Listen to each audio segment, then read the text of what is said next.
Welcome back, everybody. Nathan Wilson, Driving Dreams. Wanted to discuss these window switches, hopefully very briefly. You know me, it gets a little long sometimes. So this is all there is to it. It's just this simple switch, and you guys have seen them before in other builds that I do. I always end up kind of rubbing off all the white stuff, so it's just a plain black switch, and that's what you've seen on the last few cars that I've done. These switches are like $1.50 or $2 or something. You know, they're not expensive at all. I get them from Parts Express. Like you buy 100 and you get them even cheaper. So that's what I do. I just have huge bags of them because I put them on, most of the cars.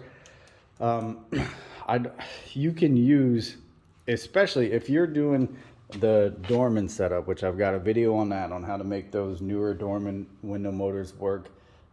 If you're doing that setup, then you're using relays, because the window motors are only 2 wires and the old ones were set up for 3 wires, so they had an external ground. So in order to make that work, you would need relays, and that I think is all explained in one of my old videos. Like this one, for some reason I put the relays on the outside, so that's how I usually set it up. I put the relays right onto the motor. I just epoxy them on, and then it's just like a clean, easy, simple setup. So now I only have the 3 wires going to the motor, instead of, like in the past myself, I've even had like a little bank set up here where I had the relays, and all the wiring went to the relays and then to the window. I like to do it this way now. It's just clean and easy and simple. But as far as switches go, I've seen, a lot of different things. I get a lot of questions on it, and people, there's a couple guys out there that rebuild the stock switches. And I used to do that myself, and I'd spend so much time, cleaning up all the little contacts. I actually was able to find eventually the original, like little copper pads and all that stuff at like a surplus store. I guess I got lucky. So I was completely rebuilding those switches, and it just didn't seem worth it to me in the long run. These are brand new. They'll work for a really long time, and then, buy a few extras, and if something goes wrong, it's a couple bucks and you're getting, new switches. Or you can replace that switch if you need to. So I say that basically just to say that it's not 100% necessary to go spend, over $1,000 on those switches. You can use basic toggle switches.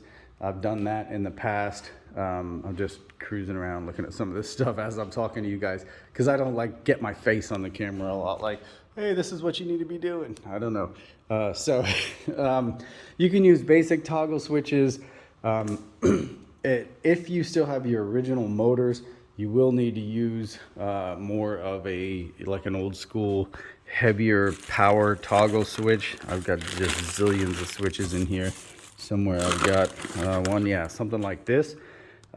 So this is, I think I paid a couple bucks for this. Same thing. You can get them, especially if you find them online. There's the part number. This will work perfectly fine. And you guys have seen, it's been a while now, at least 5-6 years, I did a car with all of these. And if you mount them correctly and you use the little rubber shields and all that, and all you see is just a piece of that sticking up, it really doesn't look much different from the original. And it's going to work 100%. That switch will work thousands and thousands of times before it ever has any issues, if ever. So that's an easy solution for you guys. Now, if you're doing like a 65 that I just did, it was 100% original, it was a low mile survivor car, something like that, obviously you'd want to do your original switches. But I know there are a lot of guys that are just looking for something simple and cheap that's going to work. So this is the easiest, simplest, cheapest really setup. And I like it. Like, once you take all the white stuff off of these, they look pretty good.